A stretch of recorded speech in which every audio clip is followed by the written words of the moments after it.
نحمده ونصلي ونسلم على رسوله النبي الأمين المكين الحنين الكريم الرؤوف الرحيم أما بعد فأعوذ بالله من الشيطان الرجيم بسم الله الرحمن الرحيم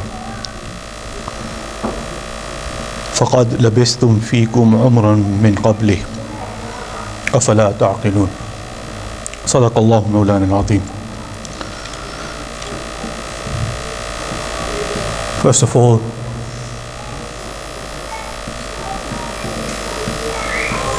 thanks to Allah subhanahu wa ta'ala for His favor that He allowed us to be gathered at this blessed gathering of Mowlid Nabi sallallahu alayhi wa sallam.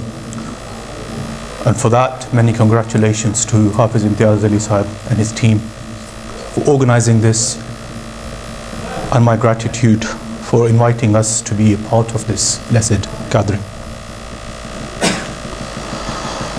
Allah subhanahu wa ta'ala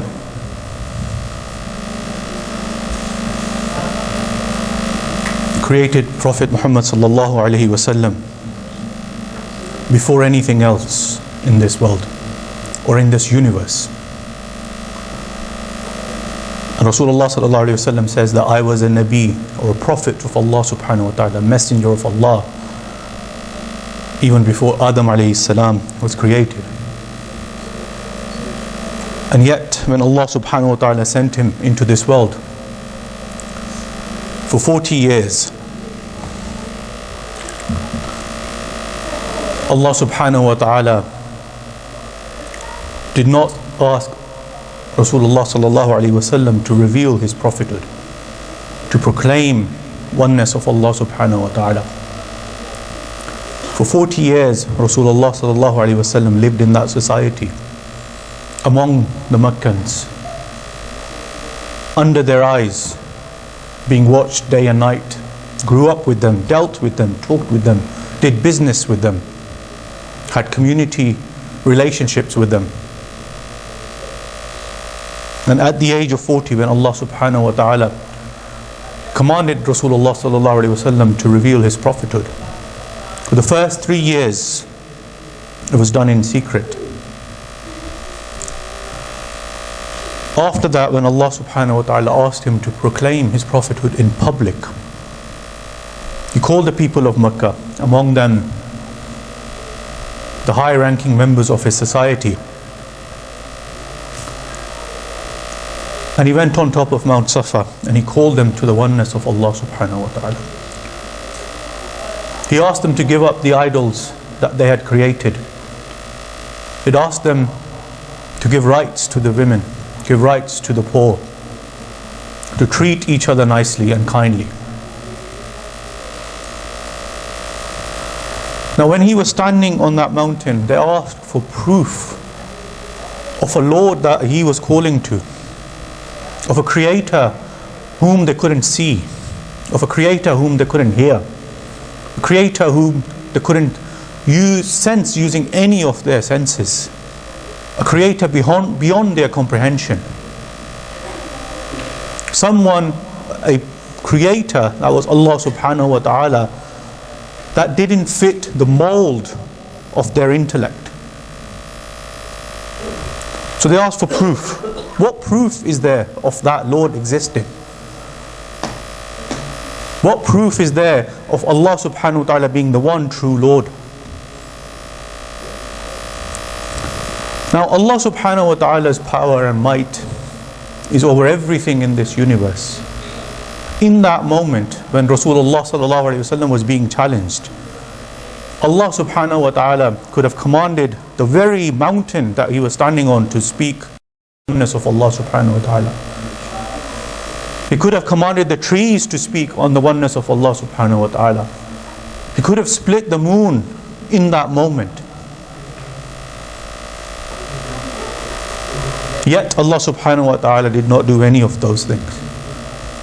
Allah subhanahu wa ta'ala said, the proof that I exist, the proof of oneness of Allah subhanahu wa ta'ala is that among you is this Rasul sallallahu alayhi wa sallam. The ayah I've just recited, Allah subhanahu wa ta'ala says, commands Rasulullah sallallahu alaihi wasallam to tell them, to tell the people of Makkah and say, indeed, I have lived a lifetime among you before it. Do you not then understand? Do you not contemplate on this? Do you not think about this and reflect this? Why is Allah subhanahu wa ta'ala, through the voice of Prophet sallallahu alaihi wasallam, elevating him to that status that the proof of the existence of Allah subhanahu wa ta'ala is that this Prophet lives among you? Because for 43 years until that moment, the Meccans watched the Prophet sallallahu alaihi wasallam. They'd known him from when he was a baby to the grown man that was standing before them. And they couldn't doubt one moment of his life. They couldn't raise a finger to one tiny aspect of his life where he'd done anything wrong. His character was beyond reproach. He was the ultimate authority. He was the ultimate example of trustworthiness and truthfulness. So Allah subhanahu wa ta'ala, the proof of Allah subhanahu wa ta'ala's existence was that this Rasul who was born into that community, who was born into that society which had every evil corruption, every moral corruption that you can think of. And yet, he was protected from that. Yet, they couldn't raise a finger and say, you Rasulullah sallallahu alaihi wasallam, in your 43 years of living among us, you done this and this and this and that. So Allah subhanahu wa ta'ala created this ultimate example for them. And he said that, and this is the argument that Prophet sallallahu alaihi wasallam raised. And he said, if I told you there's an army of attackers, enemy waiting to attack you behind this mountain, would you believe me? All of the Meccans replied, yes, because you're truthful and trustworthy. In your 43 years here, you've never heard you speak a single word of lie. So this is the argument that Rasulullah sallallahu alaihi wasallam is setting up. And they said, yes, of course we'll believe you. So if they can believe him on that invisible army that is not there, then they should be able to believe him when he says that there is a God, there is Allah subhanahu wa ta'ala that exists and that we should worship him. So for us, the path to Allah subhanahu wa ta'ala exists through Rasulullah sallallahu alaihi wasallam. This is the crux, this is the point that I want to get across. That the path to Allah subhanahu wa ta'ala exists through Rasulullah sallallahu alaihi wasallam. In many places in the Quran, if I go into too much detail, it'll be too much time. But many places in the Quran, the obedience of Rasulullah sallallahu alaihi wasallam is equal to the obedience of Allah subhanahu wa ta'ala. The love of Rasulullah sallallahu alaihi wasallam is equal to the love of Allah subhanahu wa ta'ala. The disobedience of Rasulullah sallallahu alaihi wasallam is equal to the disobedience of Allah subhanahu wa ta'ala. Pledge of allegiance to Rasulullah sallallahu alaihi wasallam is if you have pledged allegiance to Allah subhanahu wa ta'ala. All of these are verses from the Quran. Allah subhanahu wa ta'ala has equated every single right of his and Prophet sallallahu alaihi wasallam and made them equal except worship. The only difference that's there, that remains, is that he is the creator and Rasulullah sallallahu alaihi wasallam is the creation. So if we were to rank the belief that Allah subhanahu wa ta'ala has given us, then the rank is that we believe in Allah subhanahu wa ta'ala first. That's the order. And then we believe in Rasulullah sallallahu alaihi wasallam. But the sequence of belief is different. The ranking is Allah subhanahu wa ta'ala's belief comes first and Rasulullah sallallahu alaihi wasallam second, creator and creation. But the sequence is that you believe in the risala and the messengership of Rasulullah sallallahu alaihi wasallam before you can believe in Allah subhanahu wa ta'ala. That's the path He's created for us.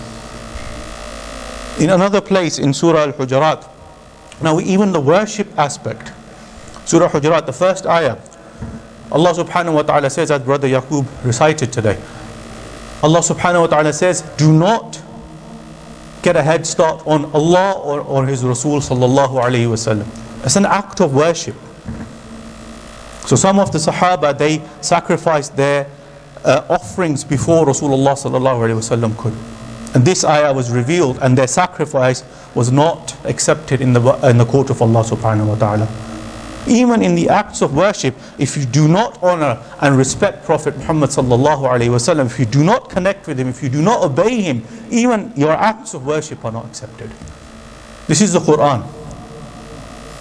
In another place, Allah subhanahu wa ta'ala, Surah An-Nisa, Allah subhanahu wa ta'ala says that if you've wronged yourself, if you've committed a sin, if you've transgressed against the boundaries of Allah subhanahu wa ta'ala, go to Prophet sallallahu alayhi wa sallam, Ja'uka. Go to his door. Go to him. And this verse didn't just apply when it was the time of Rasulullah sallallahu alayhi wa sallam, 1400 years ago or 1500 years ago. It applies now, and it will apply on the Day of Judgment. Go to his door. Because the door of Allah subhanahu wa ta'ala and the door of Rasulullah sallallahu alayhi wa sallam are not different. Don't let anybody confuse you on this matter. There's many other ayats that I can recite here, where Allah subhanahu wa ta'ala, the obedience of Allah subhanahu wa ta'ala, the connection to Allah subhanahu wa ta'ala, all of that is the same as the connection to Rasulullah sallallahu alayhi wa sallam, the obedience to Rasulullah sallallahu alayhi wa sallam, the love of Rasulullah sallallahu alayhi wa sallam. Even if you want to ask for forgiveness, you need to go to Rasulullah sallallahu alayhi wa sallam's door. When you go there, what do? Allah subhanahu wa ta'ala says, istighfar, do istighfar, ask Allah for forgiveness. Is that done? Are we forgiven? No.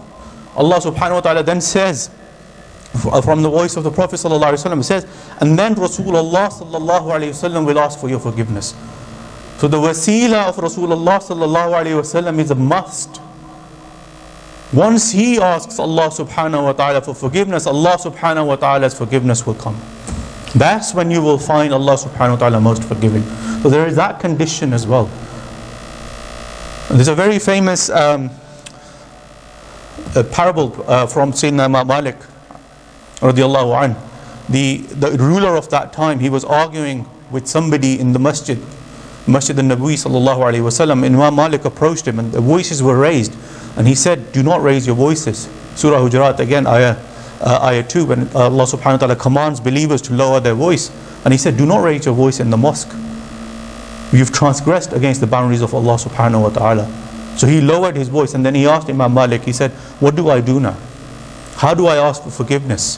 Do I turn towards Rasulullah sallallahu alayhi wa sallam, or do I turn to opposite direction where the Qibla is? Remember the resting place of Rasulullah sallallahu alaihi wasallam, if you face that, your back is towards the Qibla. If you face the Qibla, your back is towards the resting place of Rasulullah sallallahu alaihi wasallam. So he was facing Rasulullah sallallahu alaihi wasallam. And Imam Malik said, have you not heard of the verse where Allah subhanahu wa ta'ala says, if you transgressed, go to Rasulullah sallallahu alaihi wasallam? He says this verse still applies to this day. So raise your hands while facing Rasulullah sallallahu alayhi wasallam, so that the wasila of Rasulullah sallallahu alayhi wasallam will ask Allah subhanahu wa ta'ala for forgiveness. And then you will be forgiven. So all of our connections go to Rasulullah sallallahu alayhi wasallam. If somebody tells you it's two different paths, some people say we're Ahlullah, we're Ahlul Quran. Some people say we're Ahlul Rasulullah. They're not two different pathways, it's the same path. Allah subhanahu wa ta'ala hasn't differentiated. The only aspect that's differentiated is that Allah is the creator, Rasulullah sallallahu alayhi wa sallam is the creation. Allah is worthy of worship, Rasulullah sallallahu alayhi wa sallam is not. Every other aspect other than that, Allah subhanahu wa ta'ala has directed us towards Rasulullah sallallahu alayhi wa sallam. Follow the example of Rasulullah sallallahu alayhi wa sallam. It is this connection that is being attacked. It is this connection that people want us to destroy. It is this connection that terrifies everybody else, and it is this connection that will resolve all the problems of this ummah. That connection, when we strengthen that connection with Rasulullah sallallahu alaihi wasallam, our salvation is in that connection, not only in this world but in the hereafter. So anything else, this is why we see attacks on the being, on the personality of Rasulullah sallallahu alaihi wasallam, on his characteristics, day in, day out. This is why we see those attacks, so that they can draw us away from Rasulullah sallallahu alaihi wasallam. Because we know our salvation is in connecting with Rasulullah sallallahu alaihi wasallam. Our salvation is in the love of Rasulullah sallallahu alaihi wasallam, in his ittiba' as well. So the love is incomplete until you follow Rasulullah sallallahu alaihi wasallam's example. Your love is not perfected. So just love alone is not enough.